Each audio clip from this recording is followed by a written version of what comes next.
Two superpowers loom large over global politics in the second half of the 20th century. On one side, we have the Americans, the figureheads of Western democracy. On the other, the Soviet Union and the linchpin of international communism. But, of course, these two enemies were on the same side for most of the Second World War. Even right into the final weeks of the war, American and Soviet forces were converging on the same enemy. The Americans occupying Okinawa to the south of Japan, launching two unprecedented strikes right into the heart of the nation, and the Soviets driving into Manchuria in the northwest, smashing the Japanese forces that remained there. But what if both had gone a step further? What if both the USSR and the USA had invaded the heartlands of Japan together? The years that followed and the Cold War as a whole would have looked very different. What's more, it very well could have happened. Join us as we explore what would have been the biggest military operation in history, a monumental struggle to conclude the bloodiest and most brutal conflict humanity has ever seen.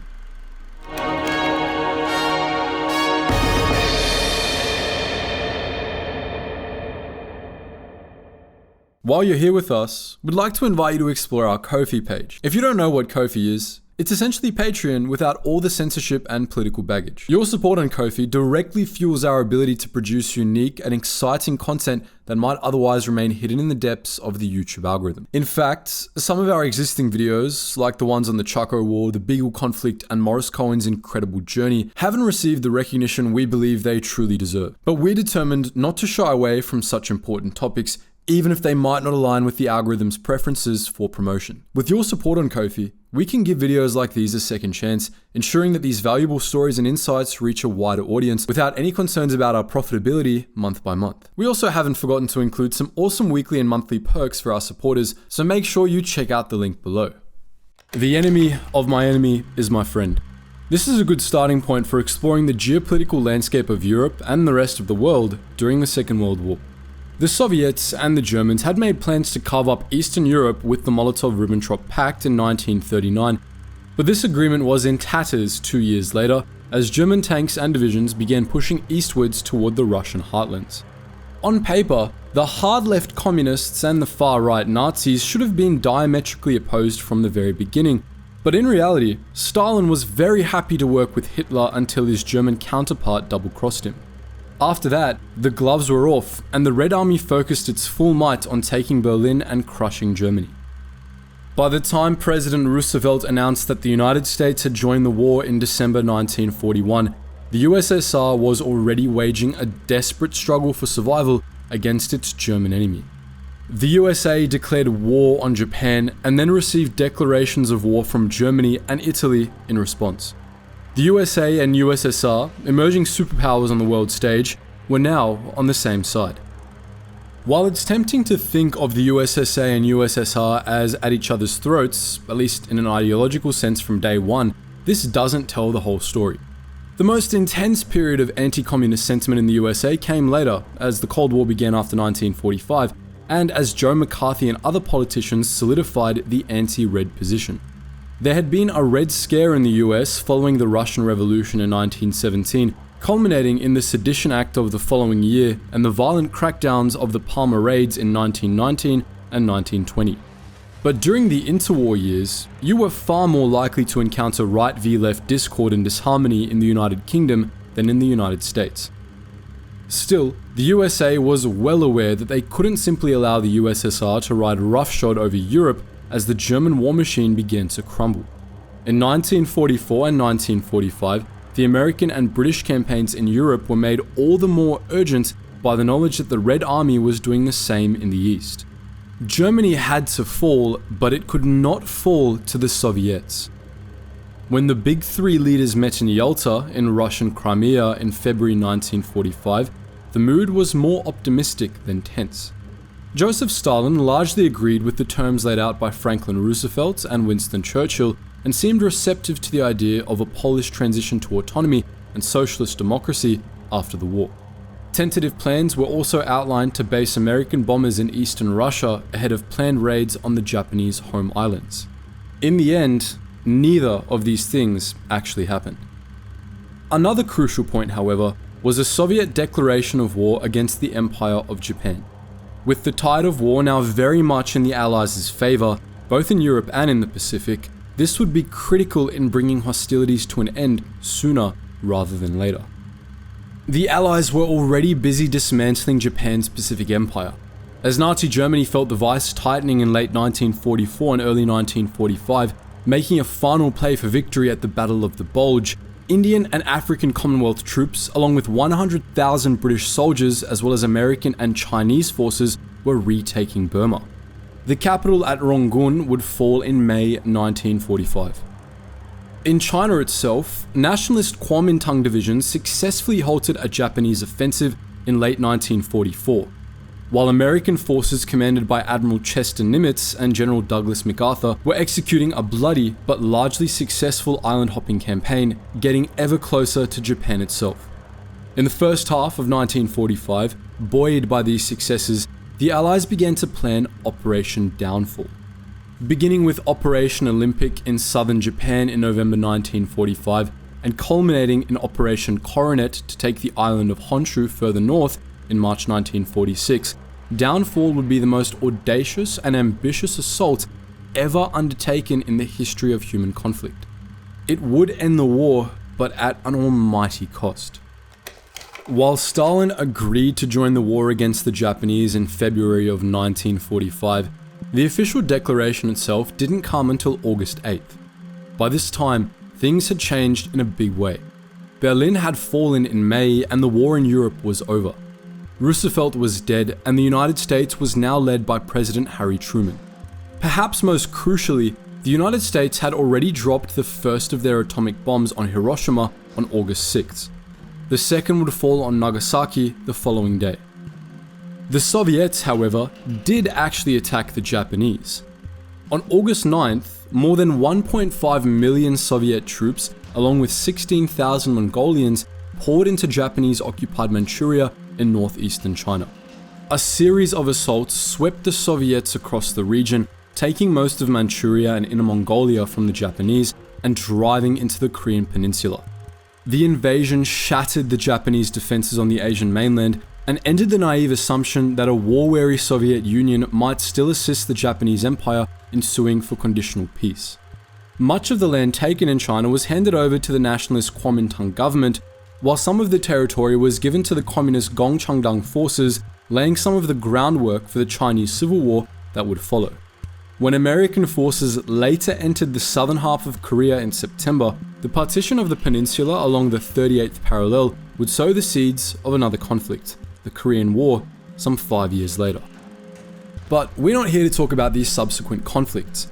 Our focus is on a potential joint operation between the United States and the Soviet Union on Japanese soil. History, of course, tells us that this never came to pass. After atomic devastation rained down on Hiroshima and Nagasaki, and after the USSR swept into Manchuria, Japan had nowhere left to turn. The imperial forces that had put such value in fighting to the death, in never giving up, were forced to submit to an ultimate surrender. But how close did we come to seeing an actual American-Soviet campaign on the Japanese home islands? And how feasible would it have been? Cooperation did take place between the two sides, despite their vast ideological differences. As we've just noted, the Soviet invasion of Manchuria came at the perfect time for the Americans, driving another nail into the coffin of the imperial war effort. At Tehran in 1943 and again at Yalta in 1945, the British, American and Soviet leaders developed joint plans for this global conflict. In the field, American and Soviet forces mirrored one another, making strategic gains in Europe and in East Asia to achieve a coordinated assault on the enemy.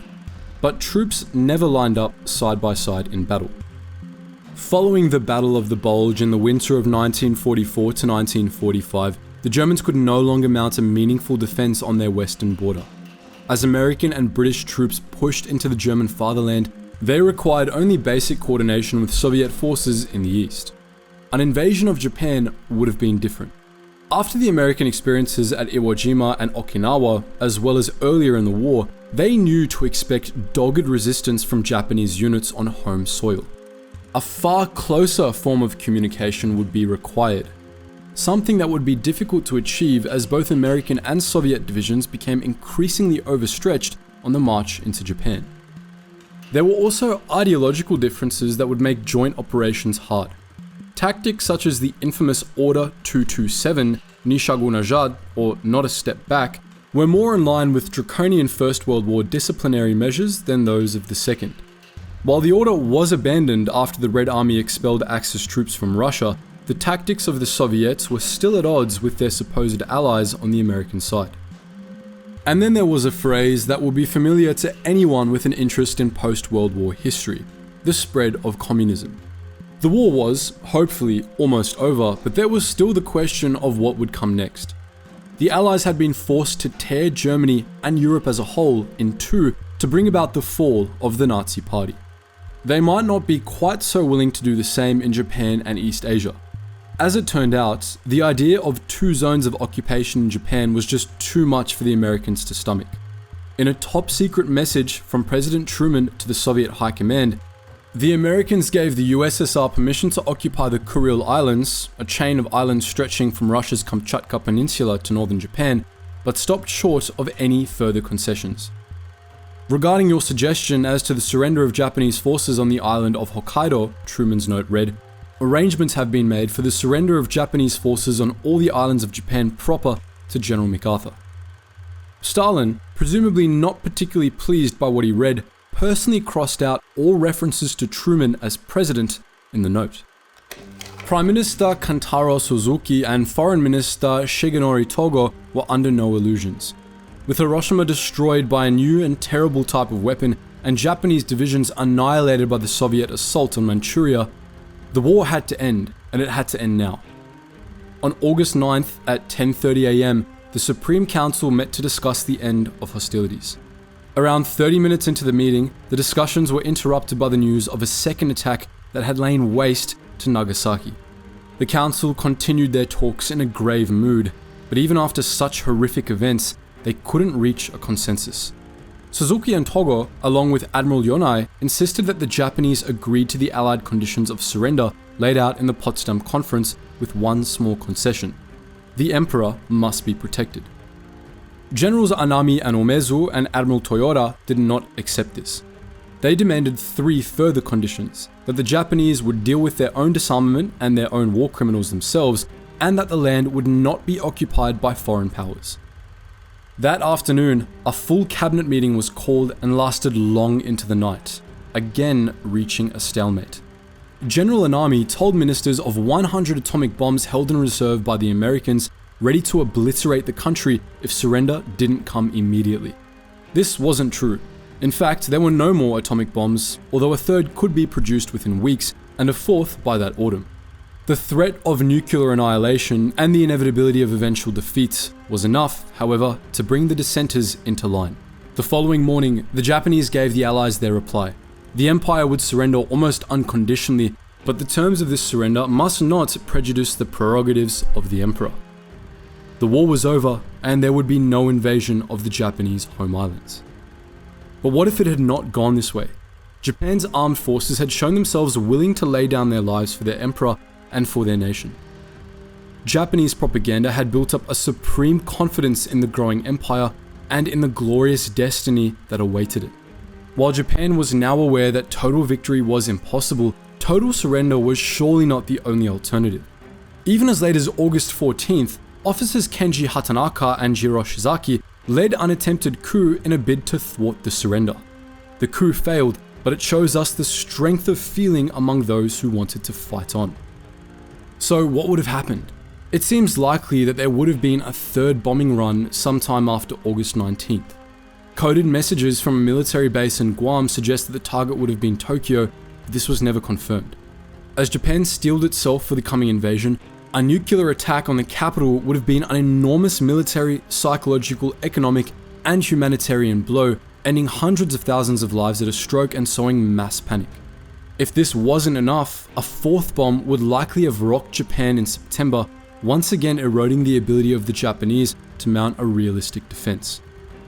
In the spring of 1945, the Japanese had already begun planning for a potential invasion.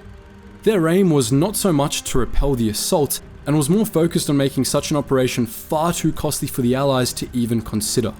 The call went up for the glorious deaths of 100 million, essentially a war of attrition in which every Japanese man, woman, and child would do their part in halting the advance. A horrific coda to a war fueled by patriotic fanaticism. Operation Ketsugo, as it was officially known, has been twisted somewhat by the historical perception of Imperial Japan. It seems unlikely that the Japanese High Command actually expected or even wanted the Japanese people wiped off the face of the earth in a final glorious battle. Instead, this was a psychological tactic, a deterrent that would make the Allies think twice. At this late stage, it's unlikely that the deterrent would have worked. Had fighting continued even after a fourth atom bomb attack on Japanese soil, the island hopping campaigns across the Pacific would have continued, following on from Okinawa to capture Tanegashima, Yakushima, and the Koshikijima Islands. With these positions as staging points, Operation Olympic would have been launched on a designated day, most likely November 1st, 1945. The Normandy landings had been a huge undertaking, but this would have been something else. 42 aircraft carriers, 24 battleships, and 400 destroyers and escorts would have converged upon the island of Kyushu. The initial wave would have seen 14 divisions landing on the island, 8 more than landed on the first day at Normandy. At the same time, American forces would launch an assault on Japanese positions in Taiwan and southern China, as well as around the Yellow Sea. This was designed to act as a diversion, convincing the Japanese that the operation was one of encirclement and bombardment rather than an all-out assault on Honshu, Japan's largest and most populous island and its seat of government. But by March of 1946, the invasion of Honshu would have been underway. The plan was to land at Kujokyori Beach and Hiratsuka and then push across the Kanto Plain and surge northwards to Tokyo. The divisions would encircle the capital before pushing northwards and subduing Honshu. It was estimated that 1.2 million American troops would be needed to control and occupy Honshu, as well as British and Commonwealth troops that may be needed as reinforcements. It's uncertain how long it would have taken to complete the invasion, but the affair would certainly have been a bloody one. But what about the Soviet Union? If the war had continued beyond the bombing of Nagasaki, and if Stalin had ignored Truman's demand to stand down from Hokkaido, what would a Russian invasion of Japan have looked like? Like the American campaign, the Soviet operations would have begun with the process of island hopping, taking the long line of Kurils all the way to the Japanese home islands. In fact, the Soviets did do this, and the Kuril Islands remain part of Russia to this day. Had both the Soviet and the American plans for invasion gone ahead, the Americans would have found themselves playing catch-up. The USSR actually planned to launch an invasion of Hokkaido, the northernmost of the Japanese home islands, as early as August 24th, months ahead of the Americans. This was partly because the Soviets were concerned that failing to occupy Hokkaido would mean losing their other territorial gains in the region. The invasion of Hokkaido was supposed to begin at Romoi, a small port in the island's western coast. From here, 2 rifle divisions, supported by air and sea units based on the island of Sakhalin, would advance southeast, reaching Kushiro on the east coast and cutting Hokkaido in 2. Using American transport ships loaned to the Soviet armed forces, the Red Army would land further divisions at Hokkaido, occupying the northern half of the island and potentially annexing this territory after the war. While Alexander Vasilevsky, the Marshal of the Soviet Union, and Admiral Ivan Yumashev were in favor of the invasion, the logistical issues proved difficult to overcome and the operation was scrapped.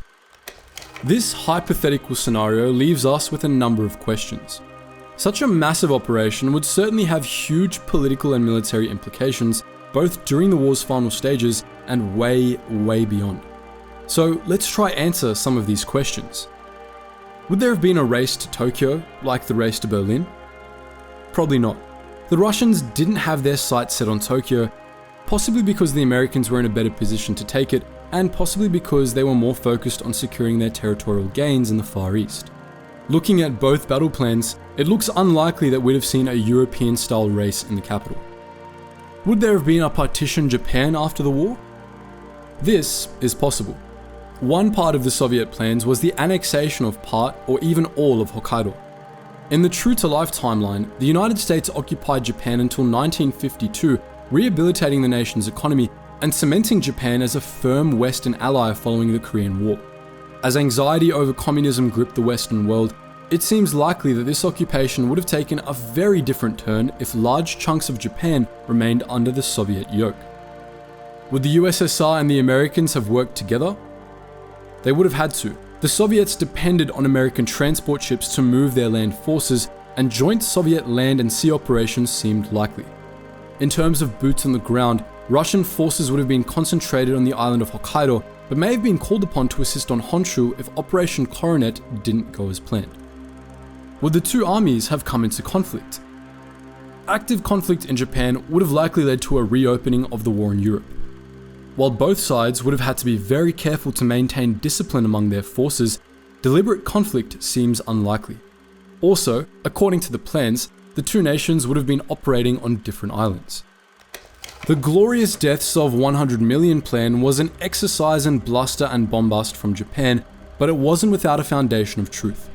The Japanese armed forces in Japan were hindered by the fact that so many soldiers were trapped on the Asian mainland, but they would still have mounted a stiff resistance, and it seems likely that civilian resistance groups would have exacted a heavy toll. Huge numbers of Allied soldiers, both American and Soviet, would have been killed in any invasion. And yet, still, had the Japanese not surrendered, it's the Americans that would have had their hands forced. The attack would have taken place. Did we really come close to seeing a joint operation in Japan, with American forces pushing up from the south and Soviets pushing down from the north? In truth, probably not. The Soviets had scored sweeping victories against the shattered German force in eastern Germany, and followed this up with the same in Manchuria, but they were in no way prepared for a full-scale invasion of Japan. The American plans required around 45 divisions, plus British and Commonwealth assistance. The USSR could never have mustered this kind of force in East Asia in the summer of 1945. However, this isn't to say it wouldn't have happened if Japan had refused to surrender. Victory was not assured for the Americans on the Japanese home islands. Protracted conflict may have changed the complexion of the invasion significantly and given the Soviets time to prepare. If the US invasion force became bogged down and reached out to the USSR for help, well, the course of the following decades could have been very different. But what do you think? Did the USSR have a feasible plan of invasion in 1945? What impact would this have had on the Cold War?